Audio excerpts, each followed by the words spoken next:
¿Cómo te va, Manuel? Hola, Gustavo, ¿qué tal? Un gusto estar contigo. ¿Es tan serio el programa, el panorama como yo lo planteo, o es peor todavía? Bueno, yo creo que vos tenés una gran experiencia, has vivido los distintos vaivenes de este país desde el punto de vista político y económico y sos un observador fino, delicado y sutil, y creo que en el fondo lo que está sucediendo es lo que vos has descrito. Hay una falta de coherencia en el gobierno para definir las políticas y el rumbo que el país necesita para salir después de tantos años de frustración y postración, y creo que el gobierno no toma conciencia de la gravedad de la crisis económica y toma medidas que van a contramano de la posibilidad de resolverlas.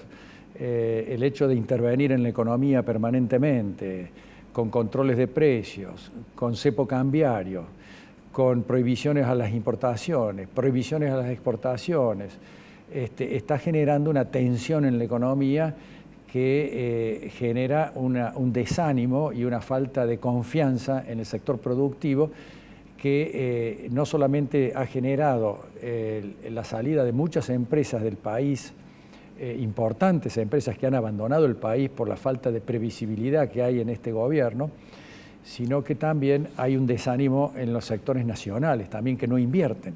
Y no invierten porque nadie quiere invertir en un país donde las decisiones las toma un funcionario permitiéndote importar, exportar, subir precios, bajar las tasas de interés, subir las tasas de interés. Es un gobierno que no cree en el funcionamiento pleno de los mercados, que es el mejor árbitro que puede tener una economía para resolver las diferencias o las acciones entre los particulares. Sí, indudablemente que es así, y como decís vos, esa imprevisibilidad y ese cambio permanente de las reglas. Fíjate vos que la última información que surge es que en medio de este desbarajuste, a pesar de todas las cosas que han venido sucediendo, de una manera extraña o providencial, digamos así, el sistema financiero está fuerte.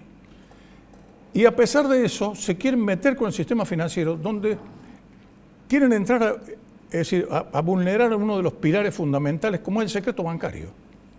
Y hay un proyecto que yo creo que no va a avanzar, porque inclusive han surgido voces desde el propio Banco Central de la República Argentina, Miguel Pese, el presidente, ha dicho hoy que no habría motivo por el cual tener que tocar esa parte fundamental, básica, fundacional, que es el secreto bancario, y hacer un análisis pormenorizado, casi un espionaje de todo el movimiento financiero. Eso lleva una intranquilidad realmente muy grande, y lo ha dicho Pese, puede llegar a haber una corrida en los depósitos, ¿no?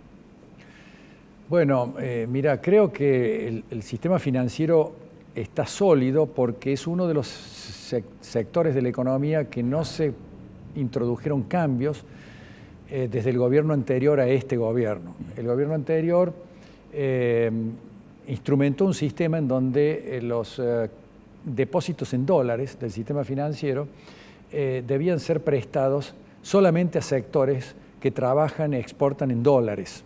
Exacto. De tal forma de no correr riesgos de que se prestaran los dólares a sectores productivos que trabajan en moneda nacional y que después, ante una posible devaluación, no pudieran devolver esos préstamos. Y en ese caso producían el colapso del sistema financiero.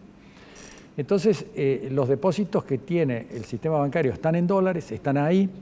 Tan es así que Macri tuvo una corrida en un momento cuando se produjo una devaluación, pero el sistema financiero aguantó, devolvió los depósitos en dólares cuando la gente tuvo desconfianza y se frenó esa corrida. Entonces, en cierto modo, ese es uno de los mecanismos que está funcionando con cierta solidez porque el sistema está bien conformado para que el sistema pueda resistir una embestida de los mercados. Pero al mismo tiempo te quiero decir que, para aclarar un poco cuando uno dice que la situación es un desastre, para la opinión pública en general hay sectores que están funcionando bien. Se nota que la economía, o hay indicadores que dicen que la economía ha crecido un 10%, el sector hotelero ha recompuesto un poco su nivel de actividad. Bueno, lo que tenemos que aclarar es que es cierto que hay algunos sectores que han mejorado el funcionamiento y el nivel de actividad, pero ha sido sobre la base de los estímulos que se generaron con la pandemia, de que se emitió una cantidad enorme de dinero y que estamos prácticamente encerrados. Es decir, el país no solamente no nos dejan salir afuera por el tipo de cambio tan caro, sino que también han cerrado las importaciones de bienes. Exacto. Entonces estamos viviendo con productos nacionales, con productos que si bien generan actividad en muchas empresas, pero generan productos de costos elevados que son ineficientes y que el consumidor termina pagando estas políticas que son controladas por el Estado y dirigidas a evitar que las variables se exploten o se salgan de control, y eso creo que es una de las cosas que la sociedad tiene que advertir, que estamos empezando a tener serias dificultades en el abastecimiento de bienes, no hay dólares para importar bienes, no hay dólares para los insumos de las industrias, y eso es porque tenemos una tensión cambiaria de $1 a 200 contra $1 de 110 oficial. Claro. Entonces, no existe un país que pueda sostenerse con diferencias de ese tipo. Hay que dejar que el mercado, en cierto modo, pueda restablecer los desequilibrios que existen en la economía, y que de esa forma va a haber un cierto shock del ajuste que esto va a producir, pero va a ser mejor que esta economía que está produciendo una cantidad de pobreza, intolerable, que ya estamos superando el 40% de pobres y un 20% de indigentes. Tenemos 20 millones de personas que viven de asistencia del Estado. Efectivamente, ¿No es cierto? Con 182 planes de subsidios que se otorgan a la sociedad en su conjunto. Y de manera discrecional, que lo Todo creo. esto es inviable. Llega un momento en que el resto de la sociedad no puede aguantar con los impuestos sostener a un Estado que derrocha los recursos de la forma que se están derrochando para sostener una sociedad que le ha generado daño las políticas que ellos mismos están instrumentando. Sí, seguro que es así, pero lo que pasa es que eso que decís vos es absolutamente correcto.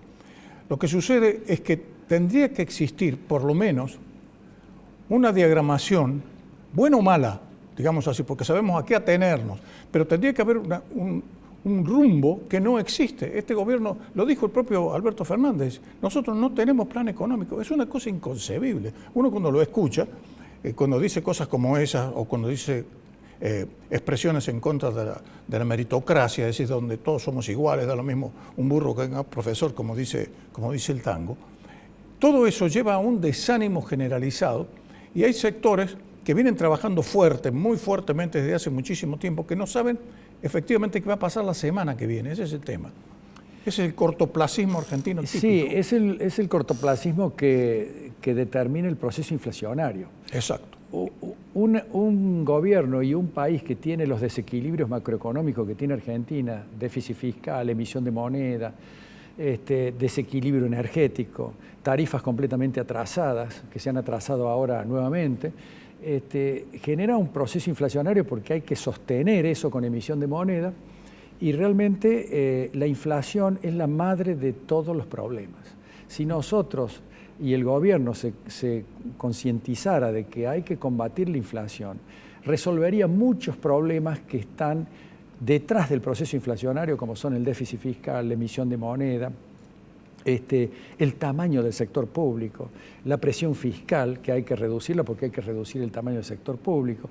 Y alguno de los oyentes dirá, sí, pero eso no se puede hacer en 24 horas ni de la noche a la mañana. Que eso es evidente. Es cierto, nadie pretende generar un shock brutal que genere una situación muy difícil para la sociedad, pero lo importante es generar ideas que vayan en este sentido, con convicción, con coraje y determinación de un gobierno, y hacerlas de forma acelerada, lo más aceleradamente posible, integrar el país al mundo y lograr la estabilidad monetaria. Con la estabilidad monetaria nosotros vamos a perfectamente comenzar un proceso muy rápido de recuperación económica, porque la estabilidad monetaria va a permitir en primera instancia recomponer los famosos créditos indexados, que mucha gente me dirá, uy, pero los créditos indexados son un peligro. Son un peligro cuando hay inflación creciente y descontrolada. Pero cuando hay un gobierno creíble que anuncie un plan de control de la inflación y de control del déficit fiscal y de la emisión de moneda, el proceso inflacionario comienza a decrecer. No lo hace de la noche a la mañana, pero comienza a decrecer. Y cuando comienza a decrecer, la sociedad se anima a endeudarse con créditos indexados que son fáciles por el volumen de la cuota que tienen los créditos, tanto para construir viviendas, para refaccionar viviendas, para adquirir lotes, automóviles, lavarropas, heladeras, lo que sea. Lo que sea. Y eso genera una dinamización del proceso productivo y de la economía que es realmente asombrosa.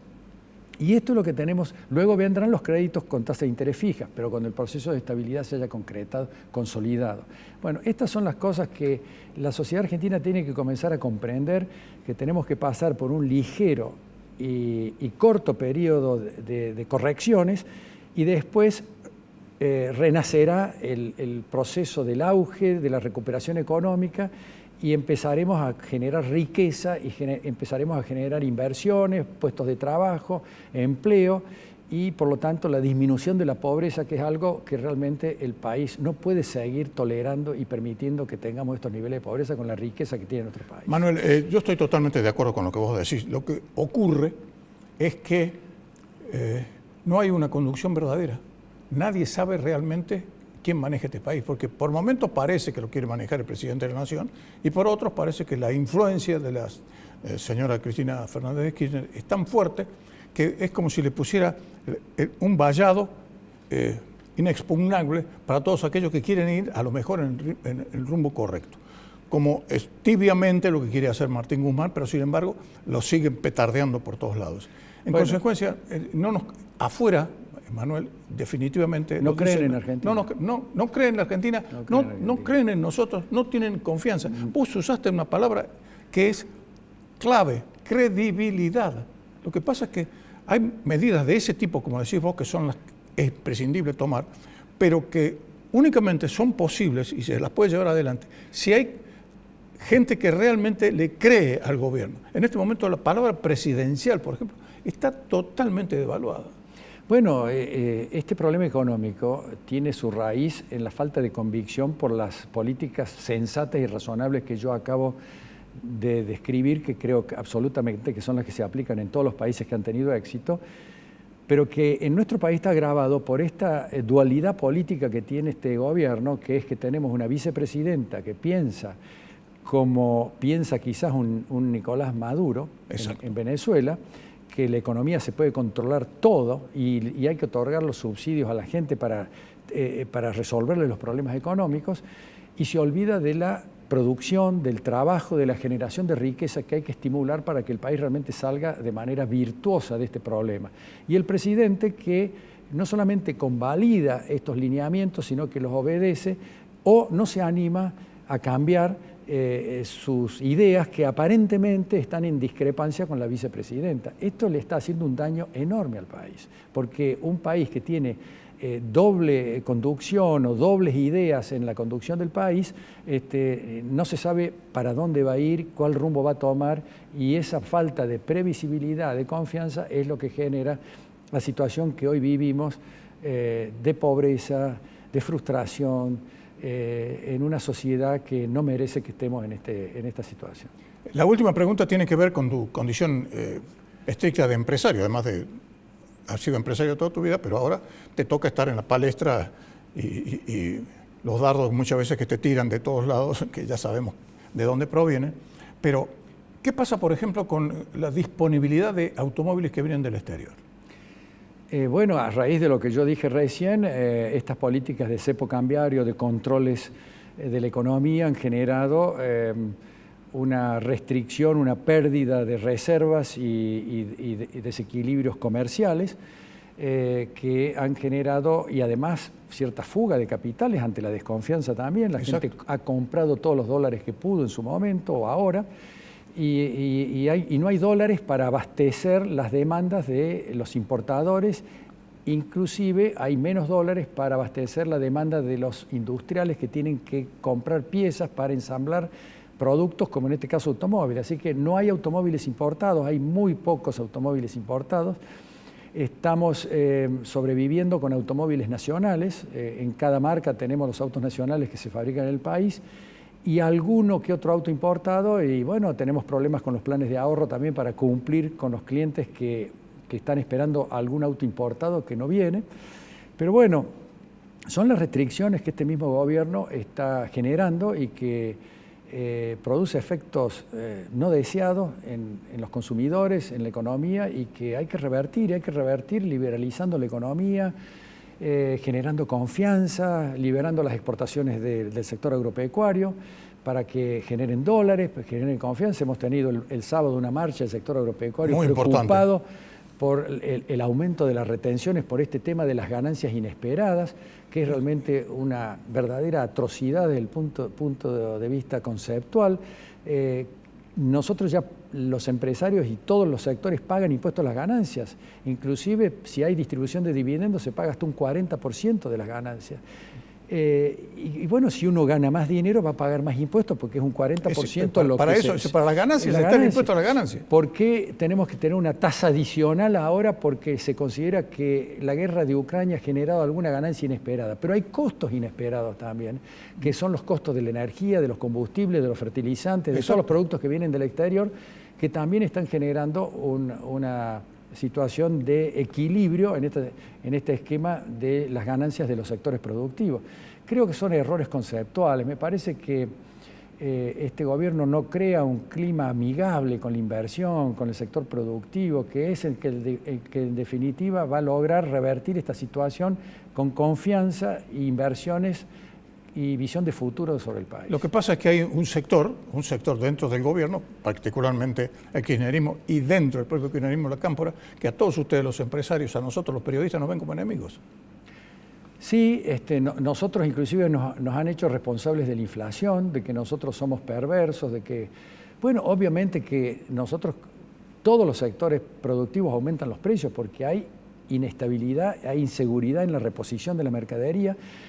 Nosotros cuando vendemos un producto no sabemos si lo vamos a reponer y a qué precio lo vamos a reponer. Entonces ese proceso realimenta la inflación porque uno a veces tiene que cubrirse por una eventualidad de no poder reponer este producto en los tiempos y en los precios que uno prevé que lo puede reponer. Y en definitiva el consumidor termina pagando estas anormalidades que a nosotros no nos gustan. Nosotros preferimos vivir con estabilidad monetaria, preferimos ganar menos dinero digamos, en el corto plazo, pero tener la sensación de que nuestra situación es estable, la vamos a poder prolongar en el tiempo y no en este momento en que no sabemos si puede haber una devaluación, si puede haber una interrupción del proceso actual de la economía, qué puede pasar con el sistema financiero. Todas estas cosas generan incertidumbre y es nocivo para todo el sector productivo y para la sociedad en su conjunto. Llega un momento que vos ni siquiera sabés si las fábricas van a tener cubiertas para poner los autos nacionales que te van a vender a vos. Sí, están faltando cubiertas, hay cubiertas de distintas medidas que no hay, inclusive de autos que se están fabricando en el país. Bueno, estas son las limitaciones que producen las economías controladas, dirigidas desde el Estado, donde un funcionario de turno es el que decide qué va a hacer un empresario, qué le va a dar y qué no le va a dar. Eso aumenta la corrupción también. Exacto. Porque la corrupción se deriva de los controles que se generan desde el gobierno. Si nosotros recurrimos a la libertad es, digamos, la interacción entre los particulares que deciden a qué precio comprar y vender, y eso elimina el proceso de corrupción. Manuel, podríamos estar hablando prácticamente toda la noche.